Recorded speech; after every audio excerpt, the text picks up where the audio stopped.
नमस्कार, उत्तराखंड लाइव में आपका स्वागत है। मैं हूं आपके साथ अंकिता और आइए अब खबरें देखते हैं विस्तार से।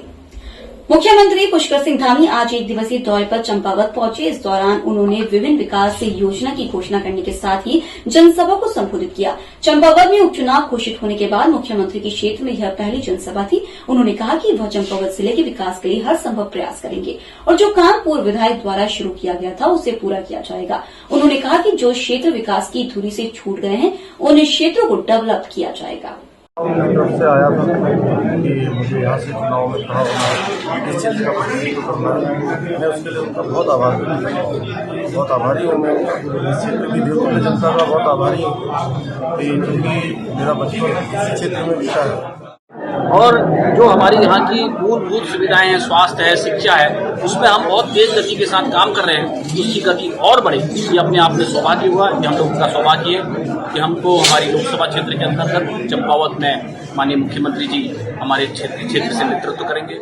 उत्तराखंड में लगातार बिजली का संकट बढ़ता जा रहा है। साथ ही सूबे के मुखिया पुष्कर सिंह धामी यूपीसीएल अधिकारियों के साथ बैठक कर चुके हैं। आपको बता दें, मुख्यमंत्री पुष्कर सिंह धामी ने बिजली संकट को लेकर कहा, राज्य में बिजली संकट को लेकर कार्य योजनाएं तैयार की जा रही हैं। उन्होंने कहा, बिजली संकट को लेकर जल्दी क्राइसिस मैनेजमेंट तैयार किया जाएगा।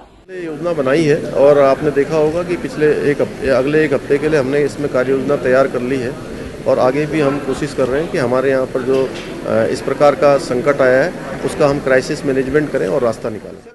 राजधानी देहरादून में खेल एवं युवा कल्याण मंत्री रेखा आर्य ने विधानसभा में खेल एवं युवा कल्याण विभाग की समीक्षा ली। इस दौरान विभागीय सचिव सहित तमाम अधिकारी मौजूद रहे। बैठक की जानकारी देते हुए रेखा आर्य ने बताया कि पूर्व में विभाग की समीक्षा बैठक हो चुकी है, लेकिन उस दौरान विभागीय सचिव मौजूद नहीं थे। उन्होंने बताया कि पूर्व में हुए बैठक में कहा गया था कि किशोरी मंगल दल का गठन किया जाएगा, जिसके चलते आज की बैठक में किशोर मंडल का करने के निर्देश दे दिए गए हैं। जो हमारे खेल नीति है वह हमारी सरकार ने पिछली कैबिनेट में उसे अप्रूव किया। खेल पॉलिसी बन गई, लेकिन खेल पॉलिसी केवल खेल विभाग से संबंधित ही नहीं है। यदि मैंने कहा कि उनको जॉब मिलना चाहिए, यदि मैंने कहा कि नेशनल खेल कर आया और उसको जो है इस पे स्केल की उसको जॉब मिलनी चाहिए, संबंधित शिक्षा विभाग में मिलनी चाहिए, तो जियो शिक्षा विभाग से भी लंबित रहेगी। यदि मुझे ये कहना है कि हमारे विभाग में उसको रिक्रूट करना है तो मुझे मेरे विभाग का जियो करना होगा। यदि मैंने कहा कि पुलिस विभाग में उसके लिए मैंने व्यवस्था दी है, हम उस पॉलिसी में हमने मेंशन किया है, तो उसको पुलिस विभाग की ओर से, गृह विभाग की ओर से उसका जियो जारी करना होगा। महंत रविदास क्रिएशन के बैनर तले सत्य ऑनलाइन प्रोडक्शन और SRS एंटरटेनमेंट द्वारा संत रविदास पर महिमा गुरु रविदास फिल्म बनाई गई है। फिल्म जून में रिलीज होगी। रविन्द्र पुरी महाराज ने कहा कि प्रोमो का अवलोकन करने के पश्चात उन्हें फिल्म देखने की तीव्र इच्छा जागृत हो गई है। वह संत रविदास के ऊपर बनाई गई फिल्म को लेकर वे राज्य सरकार से टैक्स फ्री करवाने का प्रयास करेंगे, ताकि अधिकांश लोग इसे देखकर संत रविदास के बताए गए मूल्यों को समाज में पुनर्स्थापित कर सके। उन्होंने ही एकमात्र जाति प्रथा जो दूर कर पाए भारत में। वह एक ऐसे संत हैं जिन्होंने बताया कि शूद्र, अगर वो शूद्र भी परिवार में जन्मे हैं, उसके बावजूद उनकी भक्ति की वजह से, उनकी अच्छाइयों की वजह से, उनके गुणों की, उनकी शक्तियों की वजह से आज वो संत शिरोमणि हैं। और माँ गंगा साक्षात प्रकट होती थी जब भी वह बुलाते थे। तो ऐसे संत होना चाहिए जो कि जाति, धर्म, भेदभाव, छुआछूत की भावनाओं से परे हो। देखिए, आपने देखा होगा कि हमारा जो पूरा प्रयास रहा है रविदास फिल्म के लिए, इसका जो मूल उद्देश्य हमारा है कि हमें जो समाज में जो जाति पाति के बंधन है इससे ऊपर उठना है और सभी हिंदुओं को एक हो जाना है, क्योंकि इस समय पूरे भारत में नहीं पूरे विश्व में आवश्यकता है सभी हिंदू जो है जाति से ऊपर उठ करके सभी एक हो जाएं, ताकि जो आने वाला जो भारत में खतरा है, जो असामाजिक तत्वों से खतरा है, उससे हम बच सके। कल रमजानुल मुबारक का आखिरी जुम्मा है, जिसके बाद 3 मई को ईद उल फितर का त्योहार है और त्योहारों को सही तरीके से संपन्न कराया जाए, यह प्रशासन के सामने बड़ी चुनौती रहती है। इन त्योहारों से निपटने के लिए पुलिस प्रशासन और जनप्रतिनिधियों और आम जन के बीच बैठक का आयोजन किया गया, जिसमें पुलिस द्वारा जुम्मा अलविदा व ईद उल फितर जैसे बड़े त्योहारों को लेकर अपील की गई कि सभी लोग अपने त्योहार को शांतिपूर्ण तरीके से निपटाएं और पुलिस का सहयोग करें। ईद उल फित्र का समय है, 3 तारीख को ईद मनाई जाएगी। तो इसी संबंध में हमने आज यहाँ की जनता से संवाद करने की कोशिश की है और इसमें निर्देशों के बजाय हमने एक अपेक्षा और एक सहयोग की अपेक्षा की है कि हमेशा की तरह जैसे सौहार्दपूर्ण और शांतिपूर्ण तरह से डोईवाला क्षेत्र में आज तक सभी त्यौहार मनाए गए हैं, उसी तरह से इस बार भी बहुत ही शांतिपूर्ण और सौहार्दपूर्ण रीति से यह त्यौहार मनाया जाए। ये पवित्र पाक महीना रमज़ान का चल रहा है और प्रशासन गत वर्षों की भांति इस वर्ष भी ईद की बधाई के साथ साथ उसको सही रूप से निमट जाए, इसीलिए यहाँ पर बैठक बुलाई थी।